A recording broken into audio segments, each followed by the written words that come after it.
All right, hello everyone. It's 6 o'clock now. I'm going to start explaining what tonight's going to be like, and hopefully we'll keep on having people trickle in. I just want to say, if you have any questions as I'm going, go ahead and pop them into the Q&A box up at the top of your screen. So welcome everyone to the Land Stewardship Series. This is a webinar series, and we're going to be covering a variety of topics related to stewardship and management of natural resources for your property. We usually have these workshops in person, which is normally kind of a deeper dive into these topics, but with the webinars, it's going to be more an opportunity for a local expert to explain to you basic of the topic, and hopefully we can offer you some resources in case you want to get any more information. My name is Fiona, and I am the Big Sky Watershed Corps member with Flathead Conservation District this year, and I'm joined tonight as well by Haley, who is the resource conservationist at the Conservation District, lots of conservation in that, and Samantha, who's the Conservation Programs Manager. So we will do our best to answer all the questions that all of you have tonight, and feel free to reach out to us after the webinar as well if you have more. So for the logistics of the Zoom meeting, it's not typical like a Zoom meeting that all of you have your video and your audio on. You're only going to be able to see the panelists, who are the people I just mentioned and our speaker tonight. And you should also not be able to have your audio on, but at the end, if you want to ask a question, you'll be able to do that. You'll be able to do that through your microphone. If you have trouble connecting for some reason, just exit out of Zoom and rejoin with the link that we had sent you. And if we mention any resources or websites or anything like that, we will put them in the chat box or in the Q&A for you to get as well. And this is being recorded right now, and so it's going to be on our YouTube and our website afterwards, and we will also put all those resources along with the video. So the presentation is going to last about 45 minutes, and then there's going to be a Q&A session afterwards for 15 minutes. So, but then, yeah, again, please utilize the Q&A box to ask any questions as we're going, and we'll do our best to answer them, or we'll wait until afterwards. There's also a feature that you can raise your hand, and that's what I was explaining before. So if you do that and we call on you, then we'll be able to unmute you so you can ask a question directly. After the webinar is over, you're going to be sent a link for a survey to fill out. And yeah, if you can just take a few minutes to fill that out, it would be awesome for us, so we can know if you learned or what you didn't learn or what we can do better. That would be greatly appreciated. And so tonight we are going to be talking about forest pests and disease, and Rick Moore is joining us from the DNRC. And Rick is very close to retirement, so if everyone can give him a little virtual congratulations, much appreciated. And he got his degrees from Michigan State University and University of Wyoming, and he has been working in the forestry industry or service for 44 years in Idaho, Wyoming, Colorado, South Dakota, Michigan, and Montana, so all over the place. And I think that'll be it. Again, just one more time, if you have any questions, type them into that box. And Rick, I'm going to turn it over to you. You can start sharing your screen with everyone. And you also want to go ahead and unmute yourself as well.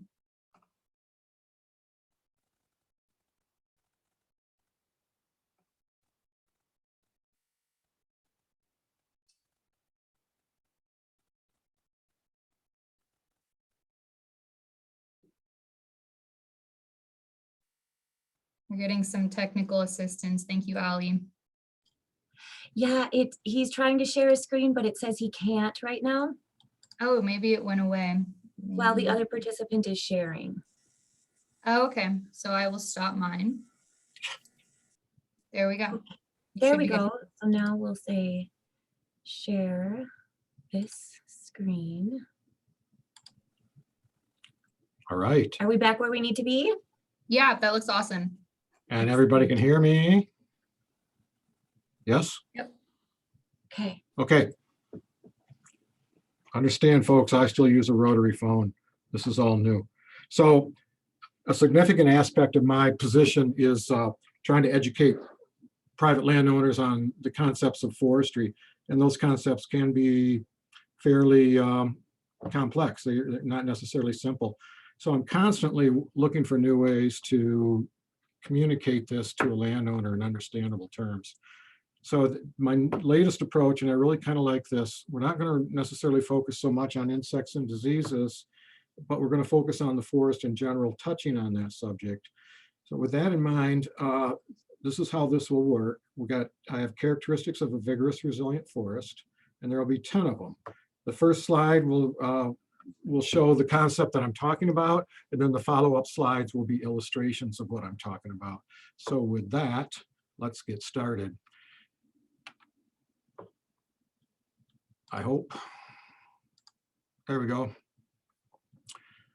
So the first concept, a diversity of tree, shrub, and forest species. And why do you want that in your forest? Because it's a hedge against catastrophic insect or disease infestation, and it's a better opportunity to realize other goals down the line. How do you do this? And you're going to hear this from me a lot tonight. First thing you have to do is inventory and identify what species you have in your forest.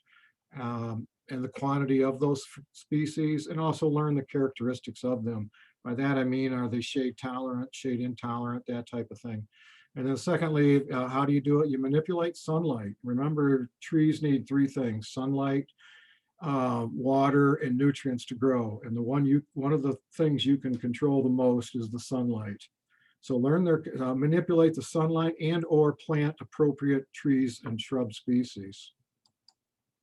So this is it, when you're coming into Hungry Horse and you cross the bridge and you're heading up into town, on the right-hand side, you're going to see this picture or this forest that I'm showing you right now. I really like this as an example of a forest that has a diversity of tree, shrub, and forage species.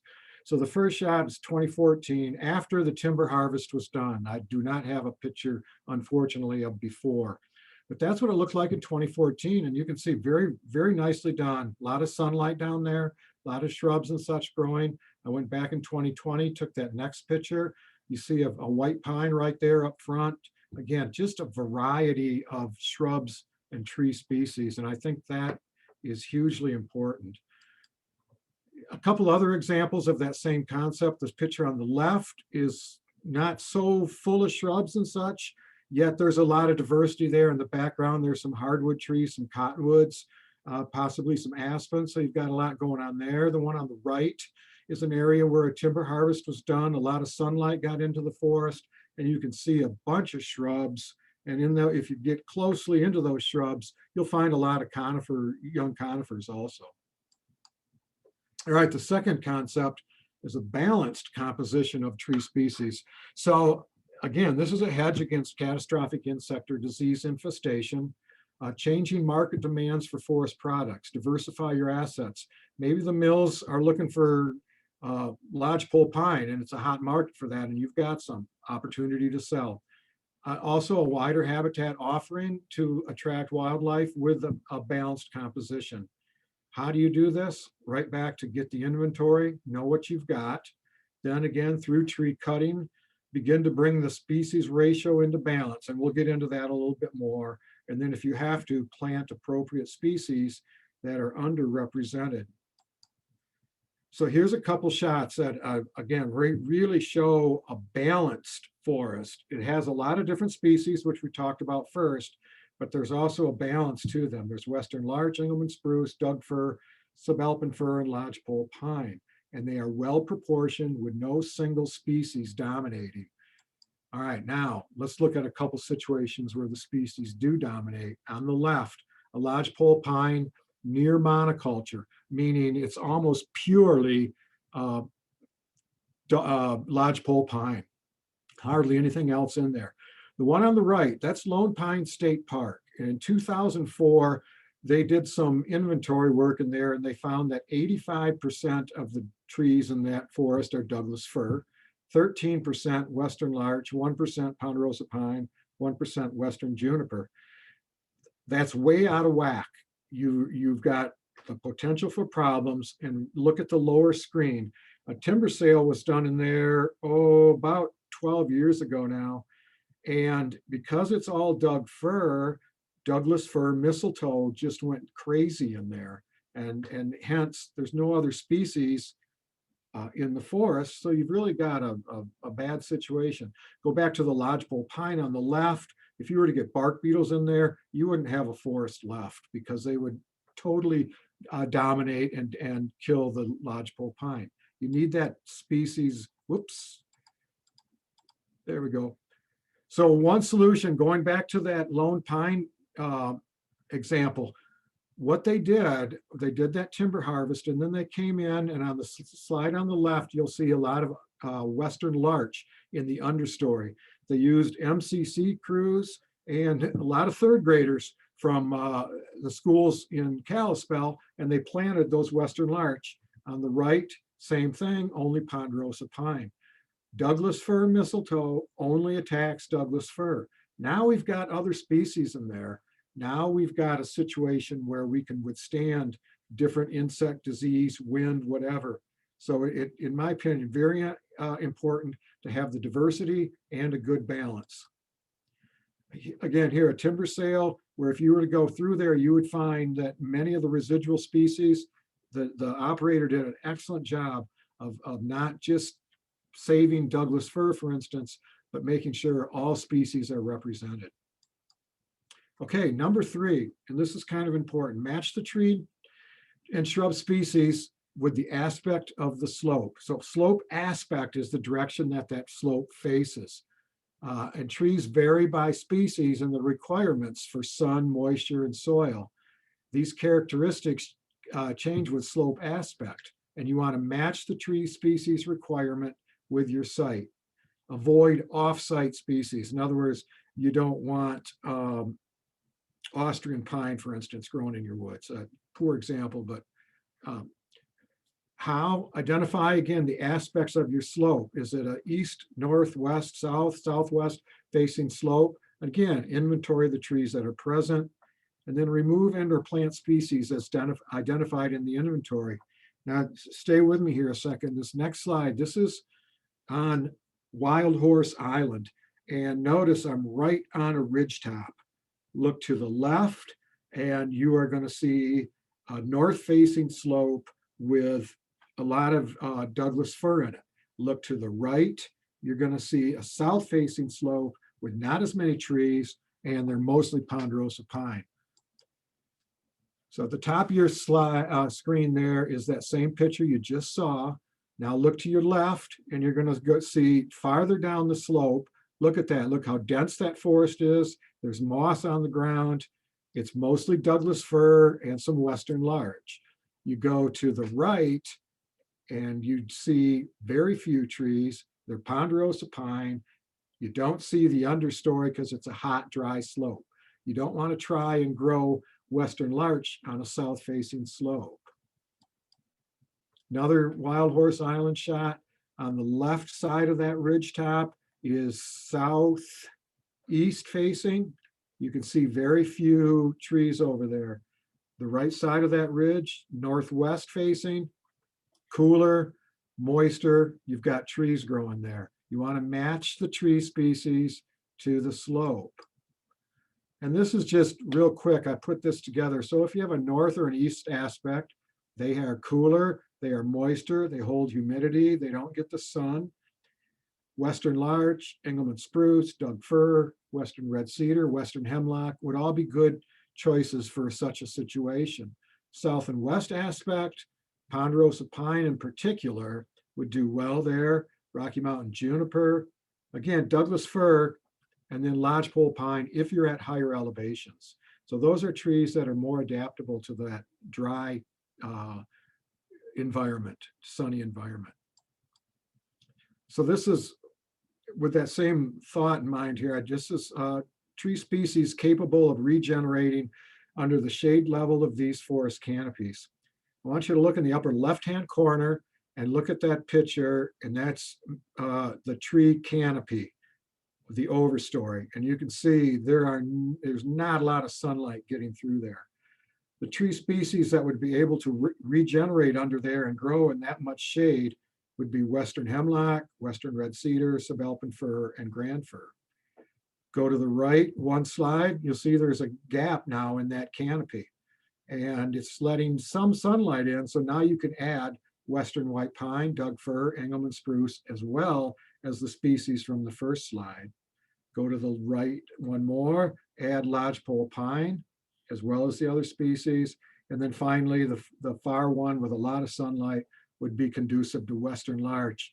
But at that point, you're also into a forest that probably is not going to grow western hemlock, not going to grow western hemlock, too sunny for that. Speaking of western hemlock, that's just a picture of a young one in heavy shade. So you get to understand you could not grow western larch in this environment. So just that whole concept of what foresters call shade tolerance. Okay, concept number 4, maintain or create several age classes and size classes of trees. Why? It's, again, this gives you resiliency in the event of an insect or a disease issue, wind issue, something like that. You've got some resiliency. Again, you've got more diverse wildlife habitat, as you'll see in these slides coming up. And for the future, both biological and financial, because you've got 3 age classes of trees. You've got young ones that might be 10 years old, mid-age, we'll say, that might be 40 years old, and then your overstory of older trees could be 80 to 100 years old. If you remove those trees for a harvest, for instance, you've got a whole another generation of trees coming on. So how do you do that? When you thin in your forest, you do it with that goal as an objective, that you're going to establish a multi-storied stand. And then you plant new trees if necessary. So let's take a look at this. Both these slides, I think, illustrate it very well. On the left there, you can see there's seedlings. Seedling would be, let's say from 1 inch to 2 feet. Saplings would be from, say, 2 feet to maybe 4 inches in diameter. And then pole timber, a phrase that foresters use, would be like 4 inches to 12 inches. And then saw timber, like the one on the right, would be anything larger than that. It's just the way foresters talk about the size of trees. But look at that, you've got a variety of species, but I want you to look at that vertical structure. You've got all 3 age classes going there. Here's an example. If you're going up the North Fork Road, heading to get your huckleberry bear claw at the Merc, and you go by the Blankenship fire hall there, look to your right and you'll see this stand. It was at one time a very dense stand of lodgepole pine.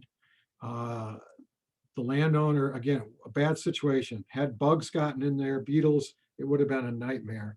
So Stoltz went in there and did a selective harvest, removing trees, but yet leaving enough to withstand the wind and also to put shade on the ground.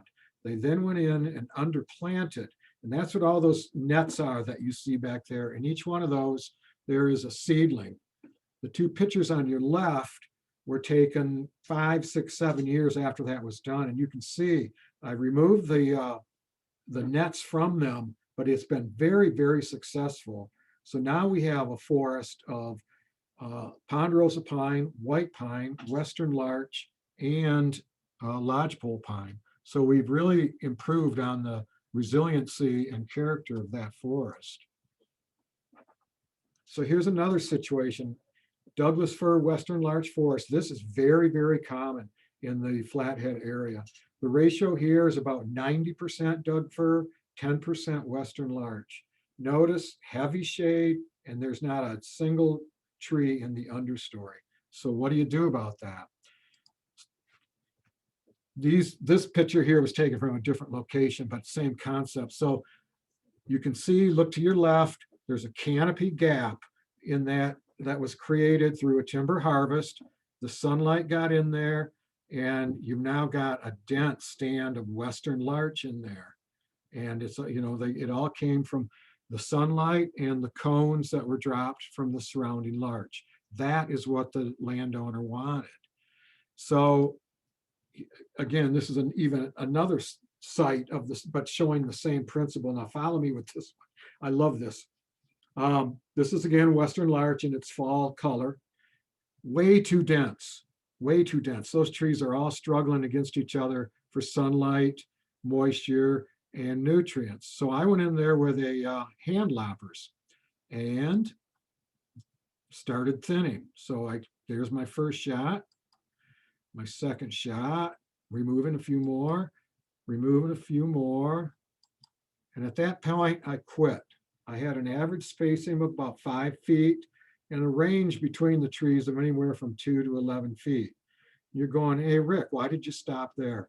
Trees that have been growing that closely together with no exposure to wind have very, very little stem strength. And if the snowstorm comes at the right time, those trees are just going to bend over. So I'm gently, so to speak, releasing this stand, anticipating I might have a problem. So I'm leaving more trees now, but I'll come back in there this fall and remove a few more trees till finally I'm down to only maybe 3 or 4 trees, and then we'll let them go. Okay, vigorous trees. So a vigorous tree, fast growing, has greater resistance to insect and disease threats. And if you are interested in making a little money from your woodlot, it will attain a marketable product in a shorter span. It's growing faster. So how do you get more vigorous trees? By removal and thinning to give the crowns of the highest quality trees space to expand. So let's talk about that. Go to the picture on the left, and that is a white pine. And you will see that there are what they call whorls where the branches are. Look at that very top, the terminal shoot. That is 1 year's growth. And then you've got a whorl of branches. Then you've got another, the stem, and then another whorl of branches. Each one of those intervals is 1 year's growth. That tree is really growing. The tree on the right, again, obviously Western larch, turning yellow in the fall. Notice that it has the shape of the letter A in its capital form. It's pointed. It has lots of branches on it, lots of needles. That is another sign of a vigorous tree. So foresters also use a concept known as crown ratio. So don't necessarily read what I've got there on the right. Listen to me and look at the picture.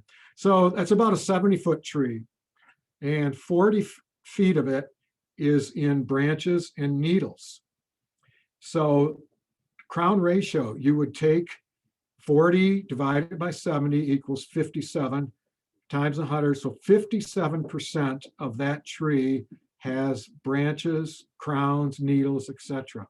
Anything greater than 33% is good. Anything less than 33%, you have to question whether it's worth even saving that tree. Okay, so we're going to look at this in another angle. Go back to your 10th grade biology or whatever, when you were taught about tree rings. A tree puts on 1 ring every year. And this one, the dark rings, the dark side of the ring is the summer wood. That grew in the summer and grew slow. The light part of the ring is spring wood, and it grew fast in the spring. So when I count the age of a tree, I just count those dark lines. The closer those lines are together, the slower the tree is growing. Farther apart, the faster it's growing. So let's look at this a little different. I have an instrument that allows me to take out a core of the tree, which is what I did here. You can see on the left, the center of the tree. And then each one of those intervals below that is years. So it took 9 years, and then all of a sudden the growth slowed down. And then it slowed down even more. So you got that 9 year, 12, and then 11. It took 11 years to grow that little bit, and then 9 years. And then you can see, wow, look at the distance on those growth rings now. So it is really starting to cook. I'll show you one more, and then we'll talk a little bit about why that might happen. So on the right, or on the left, excuse me, 58 years. And then look at that abrupt change. 16 years it took to grow the same amount. So what happened there, Rick? Most likely in this instance, it was a timber sale. Those trees were growing so slow because they were growing so close together that they were competing against each other. Once you remove some of the competition, then suddenly the trees you leave are going to get more moisture, sunlight, and nutrients, and they're going to really start growing. Sometimes you'll get, let's see, can I go back to the previous slide?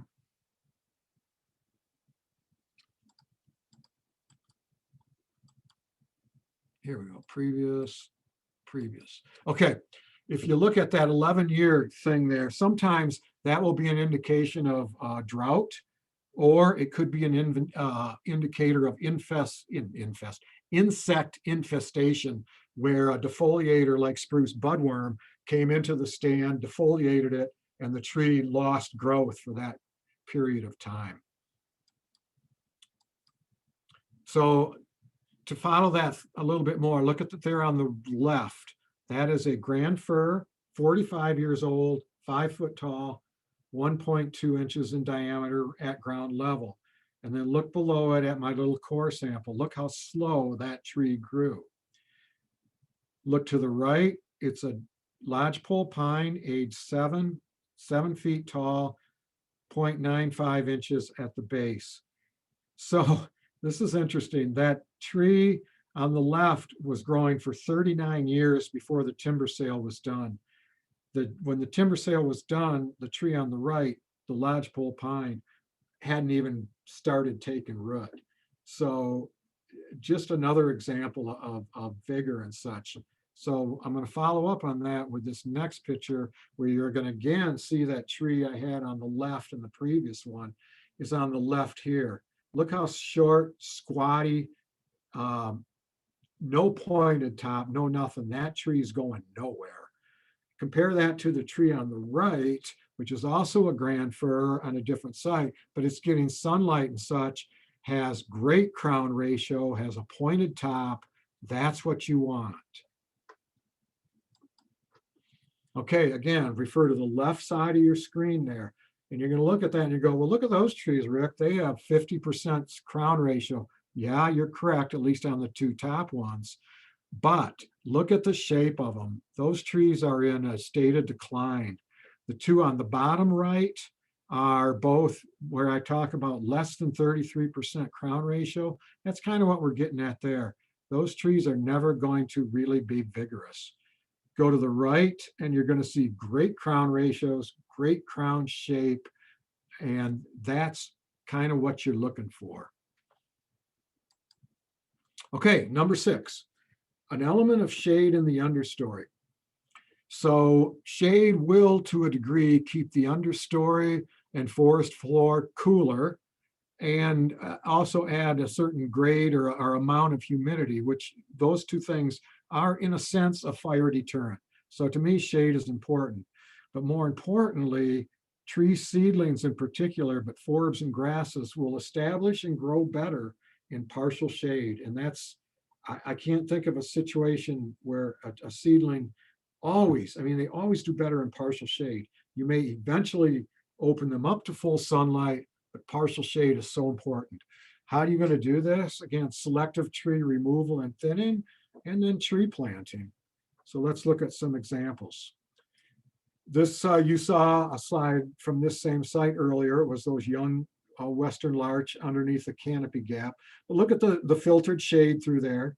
Look at the, again, part of it's the time of the year. You see good green grass. That shade, that is important. It's keeping it a little bit cooler. There's enough sunlight getting in there that Douglas fir, western larch, a few other species might start growing. Here we got a little bit heavier shade. You're not seeing, this is Wild Horse Island again. Again, not so much shade that trees won't grow in it, partly because, you know, over there, deer and sheep won't let them grow. But again, more shade. And then finally, this shot here, which is heavy shade, it's going to hold moisture. It's going to be less likely to ignite a fire. It's got green pine grass. You know, these are things that would grow in heavier shade. This picture, for instance, now might be a situation where the Engelmann spruce or the Western hemlock or those things would grow. Okay. This is a concept I have a really hard time getting people to understand. So I'm going to I got quite a few pictures of this. Coarse woody debris, and you're wondering, what's that, Rick? And I'll show you in a minute, on the forest floor. The forest floor is simply the surface of the ground there in your forest. Why is this important? It retains moisture, it provides organic matter to the soil, it releases nutrients to the soil, and it provides wildlife habitat. So what do? You leave what's there, unless it's excessive amounts of it. You leave what is already there, you leave it, just leave it. And then I have a hard time getting people to do that. When you are thinning, leave large diameter log pieces scattered throughout the forest. So let's take a look at this. So you've all seen, if you've been in the woods at all, situations like this. Those are just big old monarch trees that have probably gone down in a windstorm and are rotting. If you were to stick your hand in that one on the right, for instance, even on into July, you would probably pull out a piece of it, squeeze it, and probably get some moisture out of it. These rotten things can hold on to moisture for a long time, and they add organic matter to the soil. Here was a timber harvest that was done near Whitefish. And you can see what the logger did. He left a few pieces of large woody debris. He also spread coarse woody debris on the forest floor, but not in such a manner that it is a fire hazard. It's all very close to the ground, and it's all becoming, releasing that moisture, those nutrients. Here, I threw this picture in because it's showing you small twigs, but it's also showing you needles. This is the stuff that provides the nitrogen to the soil. The larger woody stuff, not so much. Much more moisture and coarse organic matter. This here is giving you nitrogen back to the soil. Another example here, these were skid trails done during a timber harvest, and they went back in and put coarse woody debris on the skid trails. Two things this is accomplishing. One, it's keeping people off those skid trails, you know, if you don't want trespassing. And again, it's putting down some organic matter. Similar situation in the winter, left some logs, got stuff spread around. This was, we're back to Lone Pine State Park. In 2011, we went in there and did what's called masticating. It's an impressive machine that lifts up and above the tree and then comes down on it and chews the tree up. So I want you to look at that, all that chewed up wood on the ground there, and you're going, Rick, that looks terrible. That's a fire hazard. I want you to go to the right where I'm showing you the same tree from just a slightly different angle. 4 years later, where's the slash? It just kind of melts away. New growth comes in, and it doesn't look bad at all. And you've benefited your soil. Here, I threw these two in to show you what I don't like and what so many landowners do like. And that's particularly the slide on the right. They like that park-like look. And I do too. I understand it. And, you know, they like the deer that graze in there and such. But you are not getting necessarily doing your soil a lot of good in that situation. But it does look nice. The slide on the right, again, very, very clean. But what I want you to notice in that slide is the scarification. In other words, you're seeing exposed soil. What's going to happen there, and I should go back with my camera, seed from the surrounding trees is going to take root in that exposed organic soil, or excuse me, exposed mineral soil. And you're going to start to get some real good tree regeneration in there. possibly some weeds also. But to me, those are not necessarily desirable situations. All right, now if you signed on tonight for the tree insect thing, so here's what we're going to touch on it. Tree insects and disease will come, or insects will come and disease will happen. You want to manage for resiliency. Go back to the first 7 concepts. Those are all about resiliency. You're not going to stop insects. You're not going to stop diseases. But if your forest has those characteristics, it can withstand it. So if you manage the forest to avoid one pest, you create a suitable habitat for different pests. And I'll show you what I mean by that. And then insects and pathogens are always present. Bark beetles are always in the soil. Root disease is always there. These things are always out there. So how are you going to deal with it? The holistic manage approach, which is what I'm trying to teach you guys tonight.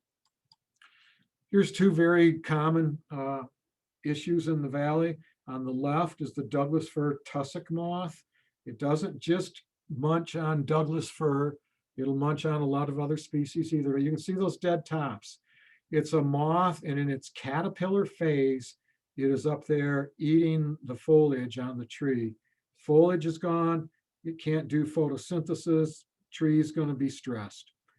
On the right is kind of a ubiquitous disease called Western gall rust, but it only happens in ponderosa pine and lodgepole pine. So back to that idea of one stand management strategy does not work for all pests. So look to the left, that was the forest before it was harvested. Go to the right, and that was within a year, maybe 6 months of when it was harvested. You can see the slash burn pile in the foreground. Now I'm going to click here, and you're going to see on the right a change there. Now you're starting to see, you see those big blobs in the background? That is dwarf mistletoe in Douglas fir. So in the process of going from the left, overcrowded forest, to the right, well-stocked forest with a lot of space, here's what happened. You decreased the chance of larch needlecast or larch case bearer, western spruce budworm, and tussock moth. Those are not going to be a big factor in that forest.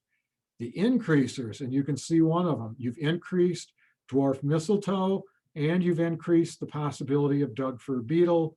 And then a neutral example would be flat-headed fir borer.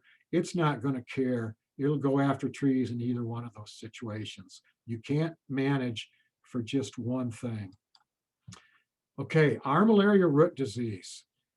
Go to the left, and that is an aerial photo taken in 2004. I want you to look at it and notice the brown colored trees. Notice how many of the trees are there. Notice the opening right there on the edge where it's green. Okay, pay attention to that. We're going to scoot ahead 10 years to 2014.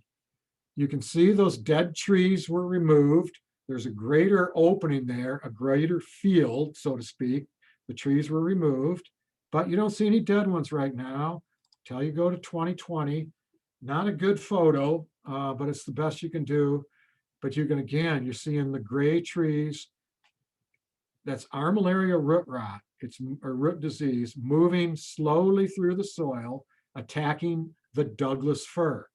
So look at the picture on the right, and that is what that looks like on the ground. See all those standing dead and dying trees? Those are all Douglas fir. This picture, there is a ponderosa pine back there. What would you do in this situation? You're not going to get rid of Armalleria root disease. It's impossible. It is in the soil. It's there to stay, and it's going to keep moving. The thing you would want to do in there is plant ponderosa pine and western larch, because they are resistant, not immune, but resistant to the disease. So back to these concepts I've been telling you about. So you can see the tree species across the top, and then the diseases. Notice how they're all scattered. Doug fir beetle, for instance, it's going to hit Douglas fir and western larch, but not the other species. Mountain pine beetle, ponderosa pine and lodgepole pine. You can see how these different tree species are hit by different things, but not all the same thing. So again, it's just going back to that idea of resiliency and diversity.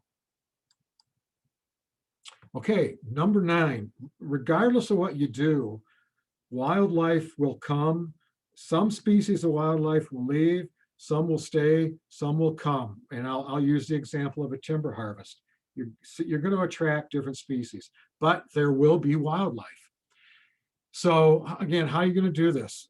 Filtered sunlight in the understory. Hopefully by now you know that that's going to start giving us shrubs and young trees. Maintain the shrub component, highly valuable to wildlife. Leave snag trees, and I'll show you some examples of that. Leave the coarse woody debris, we already talked about that. Maintain the vertical structure in the forest. Remember the slide where I had seedlings, saplings, pole timber, and saw logs. That's vertical structure. If you have water features, protect them. And then finally, if you don't have those things, plant trees and shrubs. And if you have roads or landings from a timber harvest, seed them with grasses. I love the shot. So just, an idea, there's some turkeys moving through the woods, and they are everywhere. Okay, so if you have standing dead trees, excellent thing. Notice the one on the left has a squirrel. He's living in that hole down at the bottom of that slide. The slide in the middle, who knows what's living in that one. And then the one on the right, it's not a snag, it's still live, but a bald eagle is sitting in that one. The larger diameter these things are, the better. And actually, ponderosa pine and western larch are the best trees for wildlife snags. So upper left, it's a shrub field. It's mostly Rocky Mountain maple, but there's a variety of other shrubs in there. That's great. I mean, bears, everything, deer, elk, moose, they're going to love that. The lower left, native fescue bunch grasses, Idaho fescue, rough fescue, and not western wheatgrass, blue bunch wheatgrass. Elk love that, deer love it. If you have it, it's great. Go to the upper right. So that landowner chipped his slash following a timber harvest, but look how he did it. He made it look like a log. He mimicked a log. Don't make just a big pile of slash or of chips. Do what he did, because it'll attract wildlife. The lower right, that actually is a bear den down on Yellow Bay, but it moved into that root wad of a blown over tree. Some more examples. The one on the left, it's under a fairly dense canopy and the snow is not as deep there. You can see white-tailed deer spent the night there. Go to the picture directly right of that one. That's a concept known as snow intercept. That's why conifer trees are so important in the winter, to give wildlife a place to hide. The hollow log, who knows, raccoons, any number of things, insects that are the bottom of the food chain. And then the right there, the choke cherries, that's just an example of shrubs that produce fruit. And finally, managing strictly for fuels and fire exposes the forest to other issues. Why? Because you've compromised your species diversity, you've got too much sunlight into the understory, and you may drought stress your trees, resulting in greater insect and disease problems. So how do you avoid this? Again, holistic or all-inclusive management. Do understand that what I'm not talking about the home ignition zone here, right around your house. I'm talking about the forest away from your house. Let's go to some examples. You may expose yourself to windfall. We've had 4 really outrageous windstorms in the last year, and this is the result of one of them. So if you've too much space between your trees, this could happen. An ecological desert, notice I put a question mark there. It's not really an ecological desert, but you don't have a lot of diversity in there. This is a classic example. This was done looking over Whitefish Lake. The gentleman did a nice job of a timber harvest, opened it up nicely, view of the lake, gave him fire protection, which is what he was looking for. but it is a dry southwest exposure. And those trees, after they were thinned and were exposed to the heat and the sun, flat-headed fir borer moved in, and you can see the results. And every year, a few more trees die. This was interesting. So that quote on the top I picked up, I just added this slide recently. He's from Australia, and his theory is that the shrubs like this, for one thing, provide shade, which is going to make it a little harder for a fire to ignite, but they will also catch embers. And then I saw some footage of the shrubs doing exactly that. Next week, Allie will be talking about fire around the house, and she'll be talking about ember showers. So when doing your fire-wise landscaping, make use of shrubs. I threw this in. I took this picture last week of an example of fire where that house is. And you can see it's a northwest facing slope. Actually, from a fire point of view, did a pretty nice job. Built the house mid-slope, not necessarily a good thing, though better than building it at the top of the slope. Anyway, just kind of interesting. All those trees in the foreground that don't have leaves or needles, those are Western larch. Okay, now I'm going to run you through some scenarios, so stay with me. So this picture was the before picture. Look how dense that is. And is that a nightmare? Yes. Another similar, same forest, just a different site. The average spacing at that time, excuse me, was 4 feet. The range was 2 to 11 feet. That is tight spacing.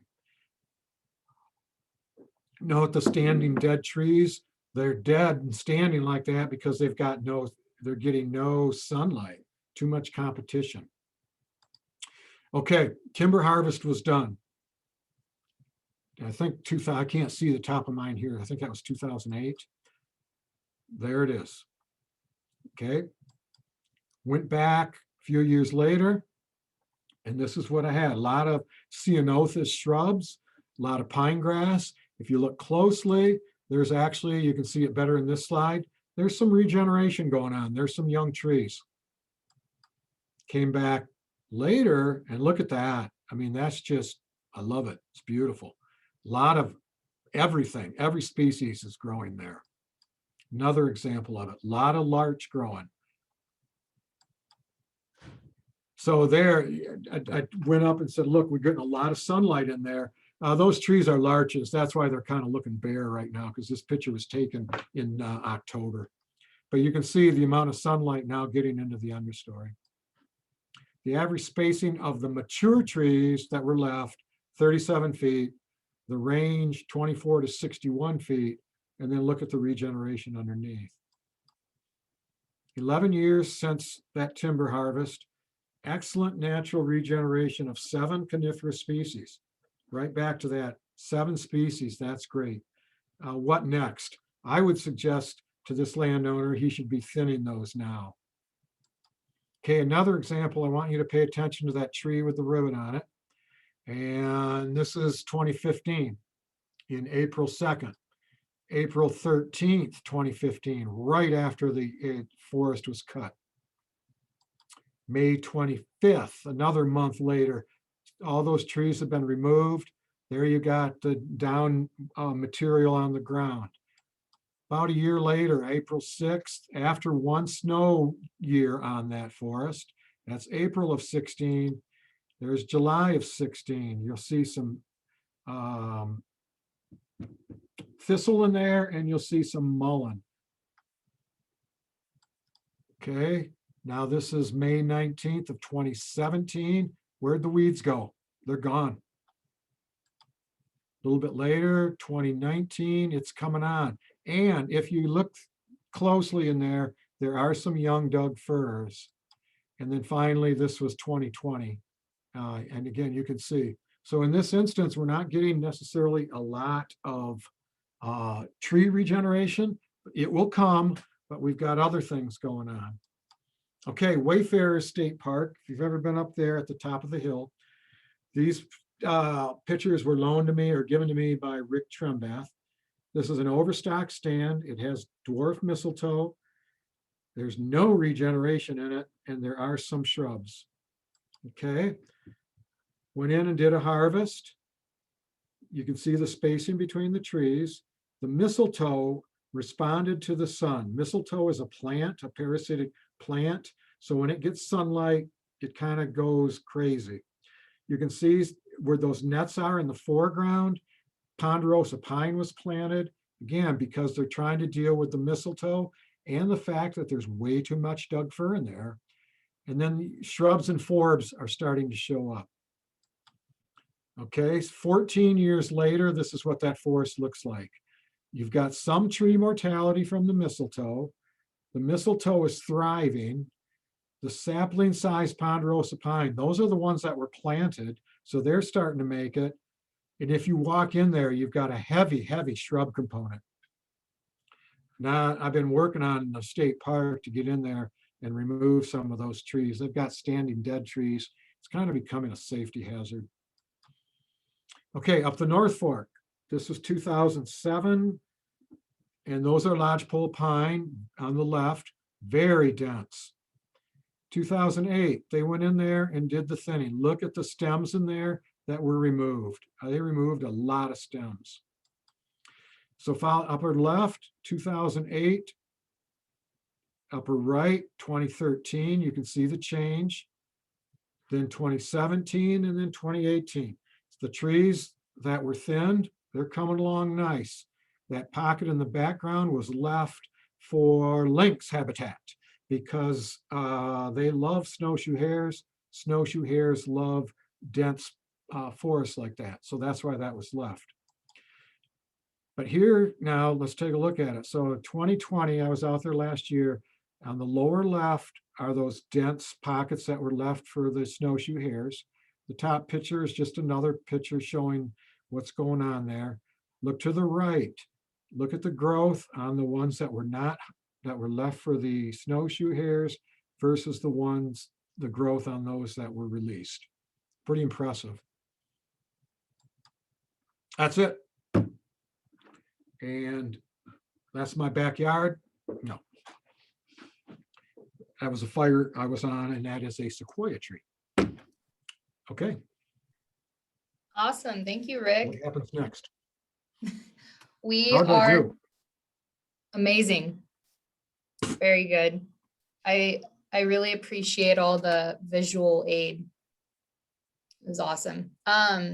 So we just had a question come in from Helen, and she wants to know if mistletoe infects Douglas fir and larch in the same forest. And she said, in our forest, the mistletoe is only in the fir and has been there for more than 50 years. The larch are still standing healthy.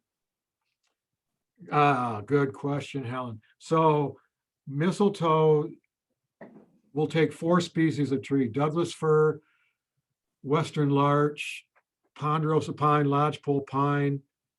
Every one of those species is susceptible to mistletoe, but the mistletoe that affects larch is specific to larch.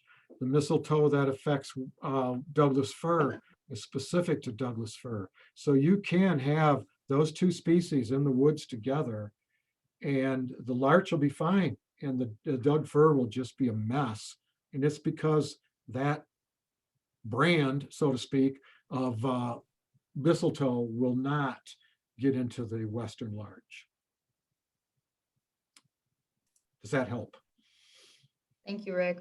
I had a question about when you were talking about the relative distances between each tree. Is there a good resource for people to look up with specific tree species and plant species, how far they should be planted from each other? Oh boy, Fiona, sometimes forestry is more art than science. Yeah. And there are so many factors: age of the tree, density of the trees, how close are they growing, aspect. Oh, there's so many things that factor into that. So for instance, on those really dense stands, I'll tell people, okay, on your first thinning, and this is, let me back up a second. What I love about the private landowner is they can go into their stand and they can, every year, because they live there, they can do a little tweaking every year. The Forest Service, the state, and industry can't do that. They're managing massive acres. They're going to go into a stand and harvest it, and they may not be back for 20 to 40 years. The private landowner has the luxury of being able to work in it every day. So you get a stand of that really dense larch like I showed you. I'll tell people your initial thinning, don't go any much farther than 8 feet apart, 3 to 8 feet. And then as the stand adjusts, then go in there and take out more trees till finally you're at 8 to 12 foot spacing. Leave it like that till the trees are maybe 4 to 8 inches in diameter. Go back in, remove a few more. That's a more art than science, but call me. Yeah, I was thinking that about when you were showing those photos, that I'm sure with how many years of expertise you have, you see something, and I'm sure you can visualize exactly what you would prefer it to look like, Yeah, but I'm very sure true. that Yep. takes a very long time to perfect. Another question came in from Helen. I'm not sure what this word is. Pheromones. How do you feel about pheromones? Okay, yeah, I wasn't sure. I'd never see it spelled out, I guess. Specifically against Doug fir beetle. I think we are a classic thin out mistletoe and fighting the beetle. Oh man, Helen, we got to meet sometime. These are great questions. In fact, they're so good, people might think I planted you out there in the audience. Pheromones. So for anybody who doesn't know what a pheromone is, insects project, eject, whatever, a pheromone, a substance. Sometimes when I'm searching for words like I am now, I'll say, women put on perfume. Insects, in that it emits an odor. The pheromone emits more than an odor, but it is the female trying to attract the male insect.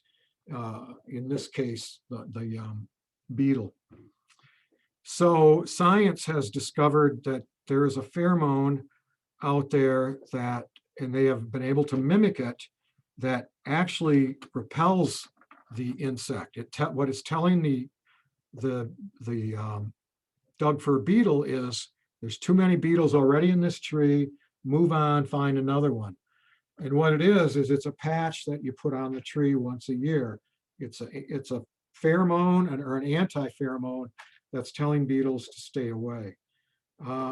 Where people are getting confused right now is there's also another insect out there, the flat-headed fir borer. And that is just wreaking havoc in the Doug fir also. So whenever someone calls me with that question, the first thing I ask is, what is the diameter of your Douglas fir? Are they over 14 inches in diameter? Are they big trees? Then yes, indeed, they are susceptible to Doug fir beetle, and you may want to do the pheromone thing. Not on every tree, but on the ones that are important to you. If they're only 8 to 10 inch diameter trees and you've got problems, it's probably the flat-headed fir borer. Nothing you can do. So again, Helen, I hope that answers your question. I'm getting a lot of calls from people right now, like I do every time of year, wondering where can I get pheromones. The Swan Valley Connections, you can get them there. Or I'll tell people to go online to a place called Forestry Distributing out of Colorado, and you can order them from there. Cool. Thank you, Rick. Thank you for the good questions, Helen, as well. Haley wants to know your thoughts about MCH caps and their efficacy. Okay, the MCH caps and what? And their efficacy, she just asked. Oh, okay. So again, the MCH is the pheromone for the Doug fir beetle. There is another, verbenone is the pheromone or the anti-pheromone for mountain pine beetle. So you would put those on your lodgepole pine, you'd put the MCH on your Doug fir. The efficacy, honestly, is quite good. If you have a large woodlot, or not large, but we'll say 5 acres, you can actually and you can go online and get this information. You don't have to put one on every tree. You can form a grid pattern through the woods and do that. If it's important landscape trees that are close to your house, put one on every tree. They have to be up by April 15th. Again, it depends on the winter. This winter, I would be trying very hard to get them up by April 15th because the way the spring is going out. And they have to be replaced every year. But I do believe in them. Cool. That is the end of the questions that we had in the Q&A box. Haley, Samantha, I don't know if you had thought of anything that you wanted to ask Rick. Yeah, as usual, I have a whole list of questions for you, Rick. So if you're willing, we can stick online for just a few more minutes and Let's go, Haley. answer my questions. And then if any of the other participants have questions, we'll switch back over to their questions too. Okay. All right, awesome. So I wanted to ask you about using some of the natural surroundings as cues for figuring out what to plant and what spacing to plant. And I ask because, I live on Trumbull Creek and I've got a nice wooded area right behind me, but it's kind of right down in that creek bottom. And I live just up on this little bit of a butte, well, not a butte, but a little flat space that was previously a farm field and it's open. And can I be mimicking that, or should I be trying to go with some of the drier site type species? Okay, in what I'm picturing, Haley, is I think that that bottom area there by the creek is going to be different than the area that was an old farm field. Yeah, I don't think you're going to be able to, for instance, grow Western hemlock up there. I think I would be looking, check your aspect. If it's a level site, think about that, also look at the species you have, go back to that whole inventory thing, and say, well, Rick, I've got a whole lot of ponderosa pine, but not much Doug fir. I can't believe I'm saying this, but maybe you'd want to plant Doug fir. Again, I'm trying to get you back to that whole idea of diversity. And then I always tell people, try to plant in the shade of the existing trees. So plant on the north side of them. But back to your initial part of that question, and I do this all the time. When someone says, hey, Rick, what should I plant? The first thing I do is look around and see what is already growing there. Does that help? Yeah, and I'll just quickly ask another follow-up question. I've heard previously that some species like to be planted in clumps as opposed to sort of spaced out. And I'm thinking specifically of aspen. Aspen, yes. Yeah. Yes. Are there any other species, or can you talk to that at all? Okay, so let's just address the aspens for a second, Haley. Aspen is a really great wildlife tree, fall color. I mean, everything about it. It really, in Montana, it tends to like moist sites, it seems, but I do see it in other places. It grows in clumps because, and you may know this, Haley, but we'll address anybody who happens to still be listening. It grows in clumps because it doesn't sprout from seed, it sprouts from the root system. So if you've got an aspen tree and it's exposed to heat and sunlight, there are buds in that root system that when they are exposed to heat and sunlight will start to spring up. And that's why so often aspen stands have a mound look to them, because the center of the mound is the oldest tree. The trees on the outside are the younger trees, and they're all coming from the same root system, same genetics, same everything, same sex, same everything. So if one tree gets a disease, the entire clone will get the disease. So you plant aspen in clumps and you fence it off to keep elk off of it. Haley, I would have to give that some thought. I can't think of other, you think, well, cottonwood or some others. Let's talk. Yeah, that's a good question. Kathleen What has are you her. thinking? Oh, go ahead, Fiona. I was just gonna say, if you felt that came to a close, that Kathleen had her hand raised to ask you a question, but if you wanted to continue, go for it. Oh, no, Okay, what's so the hand raised? all right, Kathleen, you should be able to speak now. Yeah. Oh, I can see Kathleen Johnson, but I don't see a question. Okay, I believe that I'm unmuted at this point. Yep, Thanks we for can taking hear my you. question. This has been, can you hear me okay? I can Yeah. now, yes. Okay, great. Thanks for taking the question. This is a real interesting presentation. Oh, thank you.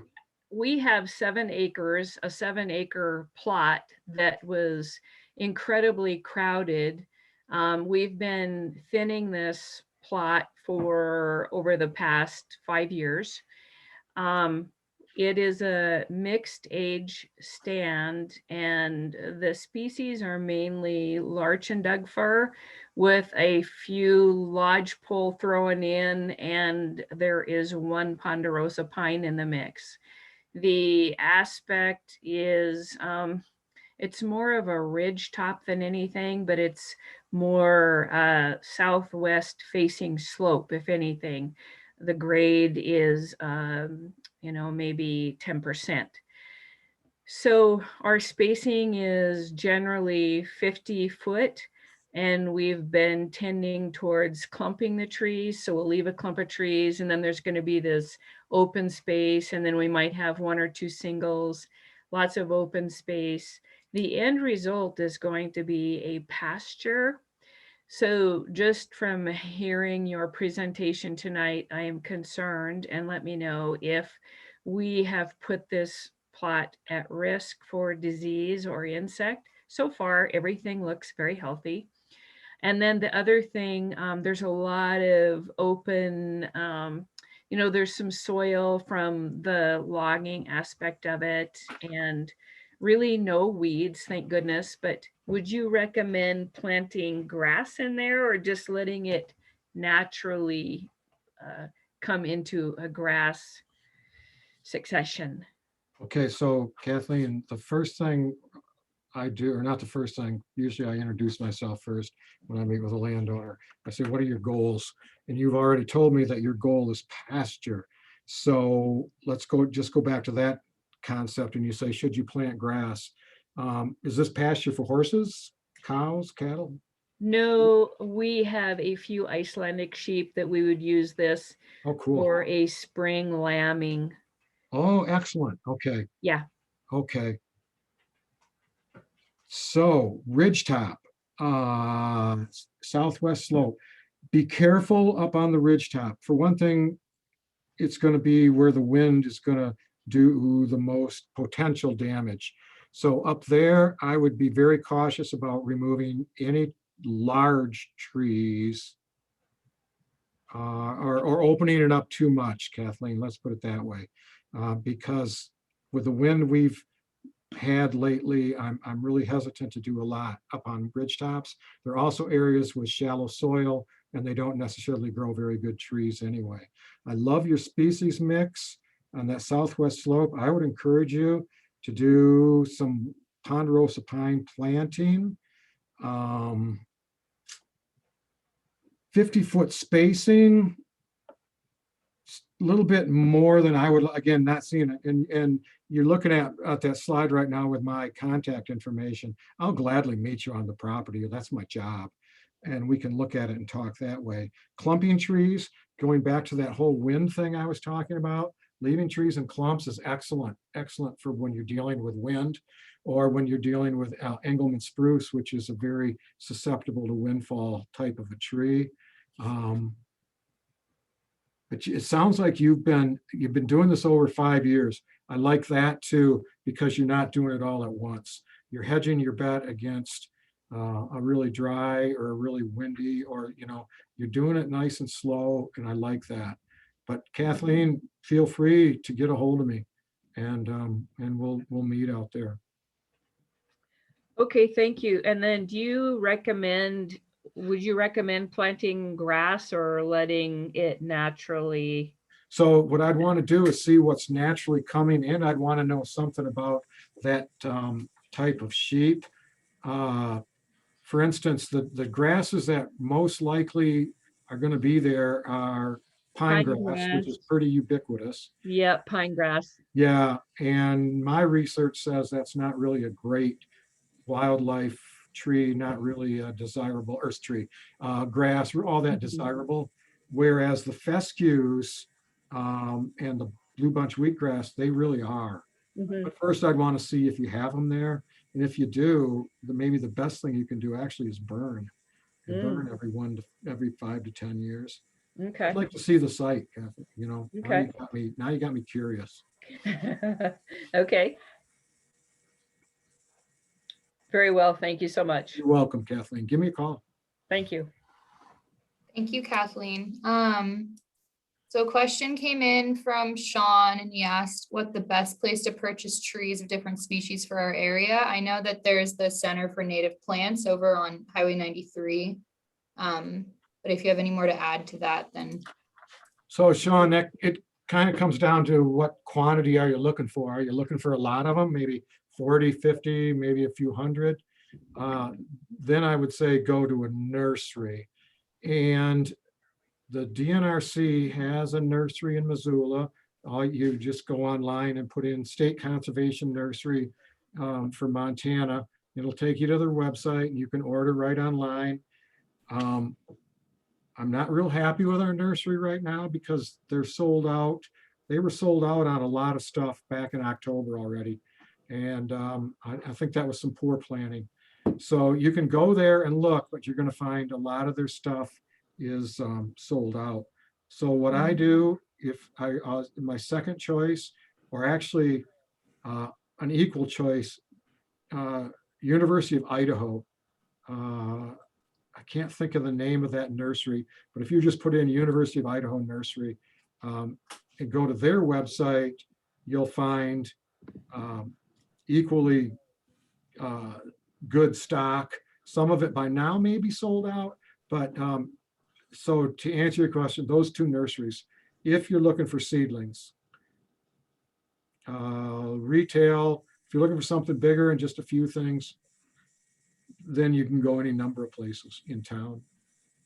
We also at the Flathead Conservation District have a landowner program for purchasing seedlings, and you can find out more about that on our website. And then Allie also put in the Q&A that she asked if you would recommend the Pitkin Nursery in Moscow, Idaho.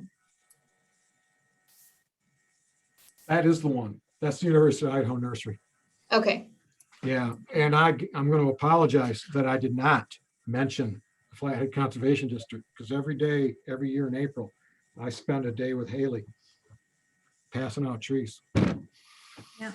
So that seedling program that we do is open through March 15th. So folks have about 5 more days to submit their orders for seedlings.